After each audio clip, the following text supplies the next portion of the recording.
Hello，大家好，歡迎嚟到謎團3，我係阿比。Hello，大家好，我係 Penny。我哋今日要解開嘅謎團就係人人都想知，而大家亦都好好奇嘅問題，就係人死咗之後會去邊呢？哇，呢個聽落已經夠神秘又帶啲恐怖咁樣。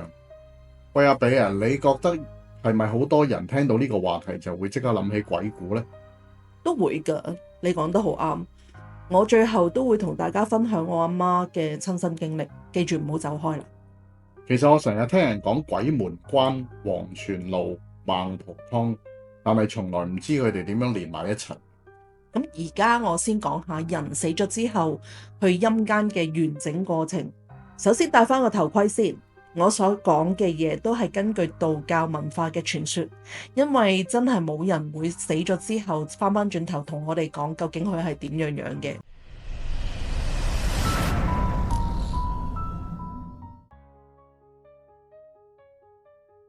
根據道教傳說，人死咗之後，首先會俾陰間嘅捕快黑白無常帶走三魂七魄，然後就交俾牛頭馬面押送去鬼門關。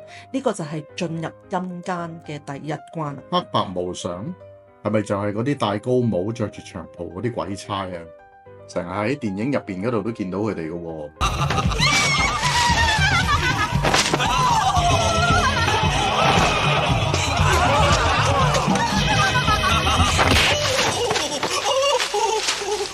你呢個搞笑版嚟嘅啫。其實黑白無常咧係陰間嘅捕快，專門負責捉走嗰啲魂魄嘅。咁佢哋有一段好有趣嘅傳說。白無常咧就叫謝必安，人稱七爺；黑無常咧就叫范無咎，人稱八爺。據講佢哋兩個人自細就結義，情同手足。有一日佢哋一齊行到南台橋底，個天就快要落雨啦。七爺就叫八爺喺度等佢返屋企攞把遮，冇諗到七爺走咗之後傾盆大雨，河水暴漲。八爺因為身材矮小，但係又應承咗七爺喺度等，結果咧就俾水浸死咗啦。冇幾耐之後，七爺就拎住把遮趕返嚟啦，發現八爺已經浸死咗，就好傷心，就喺條橋嘅柱嗰度吊頸自殺。咁所以好多白無常嘅形象都係伸咗條好長嘅脷出嚟。閻王爺好欣賞佢哋夠義氣，就叫佢哋喺城隍爺嗰度幫手捉啲鬼魂。有人話謝必安呢個名咧就代表酬謝神明則必安，犯無咎呢個名咧就代表犯法嘅人冇得救。當然呢啲都係漢族民間傳說嚟嘅啫。咦？咁佢哋個樣係點樣嘅？係咪真係好恐怖㗎？咁其實佢哋個樣都幾有特色嘅。咁白無常個面咧就白到好似搽咗粉咁，身形高大，着住白色衫，戴住白色嘅高帽，帽上面係寫住一件發財，而佢隻手係拎住白色嘅哭喪棒。至於黑無常咧就同白無常完全相反，全身都係黑色嘅。佢身形矮細，對眼咧瞪到圓一圓咁，睇落去好惡。帽上面係寫住天下太平，手入面拎住枷鎖同埋鐵鏈，用嚟捉住啲亡魂嘅。咁啲亡魂之後會去邊度？咁佢哋就會將啲亡魂交俾牛頭馬面。牛頭馬面嘅樣呢係牛嘅頭、人嘅身體同馬嘅頭、人嘅身體。佢哋負責捉住啲陽壽已盡嘅亡魂，帶佢哋去地府俾人審判。咁聽落陰間都好似幾有秩序咁，仲有咁多公職人員嘅。可以咁講，而且亡魂會經過十殿閻羅嘅審判，根據佢哋生前嘅行為決定佢哋嘅去向，例如投胎做人啦，變成動物或者被打入18層地獄受苦。哇！咁即係話死後嘅命運其實係由生前嘅行為判定嘅。完全啱，所以先至有句說話咁樣講：善有善報，惡有惡報，若然未報，時辰未到。咁樣啫嘛。咁鬼門關前咧就有16大鬼，係閻羅王揀嚟鎮守嘅惡鬼，專門盤查啲亡魂野鬼，唔俾人蒙混過關。無論生前係咩身份，都要攞住鬼國嘅通行證，嗰個叫做路引，先至可以去到鬼國報到。冇路引嘅亡魂係過唔到。鬼門關嘅。路引係咩嚟㗎？聽落好似護照咁喎。係啊，路引係人死咗之後去陰間報到嘅通行證。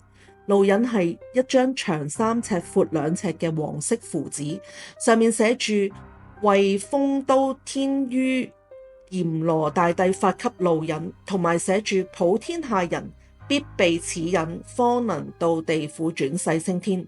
仲有就係路引上面分別仲加蓋咗閻王、城隍、酆都縣太爺嘅3個官印。咁個路引係點樣嚟嘅？嗰個路引呢，就係人死咗之後，再由佢嘅親人化咗佢，亡魂呢，就可以攞住呢張符紙去鬼門關接受盤查，驗明正身之後冇問題啦，就可以正式入幽冥鬼城。咁如果冇路引會點樣？冇路引嘅亡魂呢，就會俾16大鬼攔住，甚至可能會被趕走，變成徘徊喺陽間嘅孤魂野鬼。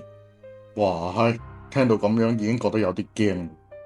咁過咗鬼門關之後又點樣啊？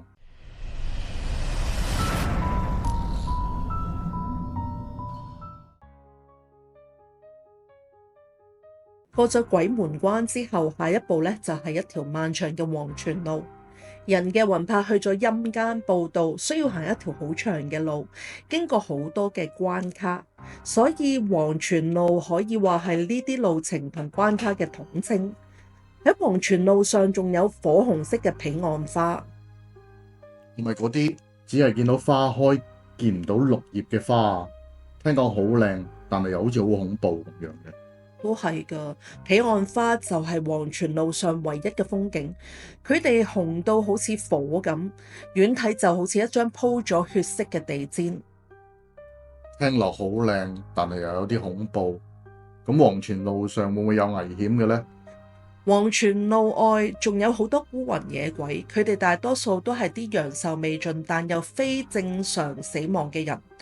對於佢哋嚟講，唔可以上天，亦都唔可以投胎，更加唔可以去陰間，只能夠喺黃泉路上徘徊，等到陽壽完結之後，先至可以去陰間報到，聽候閻王發落。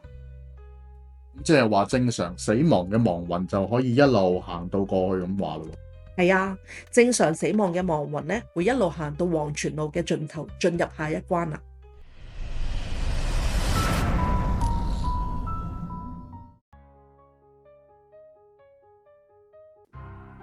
喺內河橋邊有一塊青石，叫三生石，石身上面嘅字紅到好似血咁，最上面刻住4個大字：早登彼岸。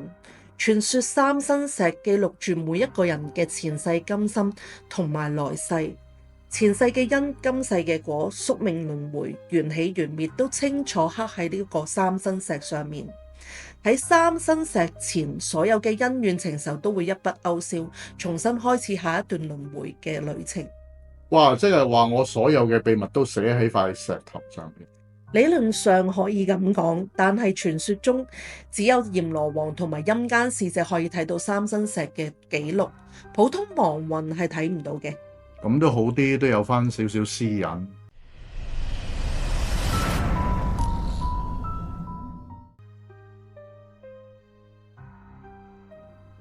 再行前啲就會嚟到望鄉台，呢個係亡魂最後一次望向人間嘅地方。望鄉台其實就係孟婆同三生石所在嘅一個土高台。咁望鄉台又叫做思鄉嶺，喺度亡魂可以登上高台遠望陽世屋企嘅情況。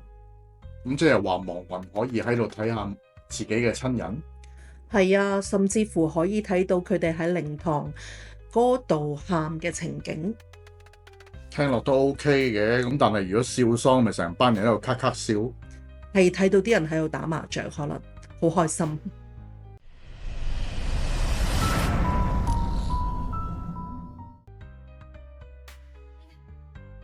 黃泉路嘅盡頭有一條河叫做忘川河，忘川河水係呈現血黃色，裏面全部都係唔可以投胎嘅孤魂野鬼。內河橋就喺忘川河上面，如果想過內河橋進入輪迴，就一定要飲孟婆湯。孟婆湯係一碗可以令亡魂忘記前世今生記憶嘅湯藥。相傳孟婆會喺奈何橋頭等每一個亡魂，問佢哋願唔願意飲呢碗湯。咁傳說中每個人都有屬於自己嘅一隻碗，碗入面嘅孟婆湯其實係由亡者生前流落嚟嘅眼淚煉製而成嘅。咁呢啲眼淚盛載住人生入面嘅喜怒哀樂、愛恨情仇。孟婆將佢哋一滴滴收集起嚟，經過煎熬，最終變成咗呢碗湯。飲咗之後，所有嘅感情同記憶都會被洗走，令到亡魂重新進入六道輪迴。無論係成為仙、成為人定係畜生，如果想過奈何橋進入輪迴，就一定要飲孟婆湯。咁其實有得去投胎唔好咩？點解有人會選擇唔飲孟婆湯咁得意？因為有啲人呢，就唔捨得自己嘅摯愛，又或者對某啲事物嘅執念，而拒絕忘記過去。咁如果佢哋揀唔飲孟婆湯，會有咩後果咁樣呢？如果唔飲就冇辦法過奈何橋，亦都唔可以去投胎啦。咁你就要落忘川河等足1000年啦。咁1000年之中，你要捱住翻滾河水嘅侵蝕，仲要俾孤魂野鬼蝦，怕俾人 bully 啊！好慘。所以最辛苦嘅就係嗰種孤獨嘅等待。喺呢1000年入邊，你會睇到你最愛嗰個人一次又一次咁行過奈何橋，飲咗孟婆湯，然後輪迴。但係你哋係冇辦法傾偈，你睇到佢，但係佢睇唔到你。咁如果啲亡魂等唔到足足1000年，就會灰飛煙滅，永遠都唔可以超生，最後化成忘川河入面嘅一灘水。不過如果你捱得到呢1000年嘅等待，心念都唔會死，咁你就唔使飲孟婆湯，仲可以投胎去你嘅愛嘅人嘅身邊。但係我又覺得不如你放下執着，重新轉世仲好過啦。無論係愛定係恨，都係應該要放下嘅。哇，咁聽落都幾浪漫喎，但係又係一場好漫長嘅旅程。講到呢度應該都差唔多啦。當然仲有審判同埋18層地獄嘅部分，不過呢啲呢就留翻下一次再講。OK，喂，你唔好走住啊！你好似仲未講你阿媽個親身經歷，喂，我想聽下，唔該。係喎，差啲都唔記得咗添。咁呢件事呢，就喺好耐之前發生嘅。咁我媽因為之前病咗，就做咗一個好大嘅手術。手術完咗出院之後，佢又因為食錯咗嘢，嚴重到要叫救護車送去急症室。咁嗰陣時嘅情況真係好危急，咁又要插喉，插完喉之後就昏迷咗。之後佢醒翻就同我講，佢昏迷嘅時候發咗一個夢。佢話喺個夢入邊，佢見到自己係一個人喺一個好黑嘅地方喺度行，咁行下見到前面有座塔。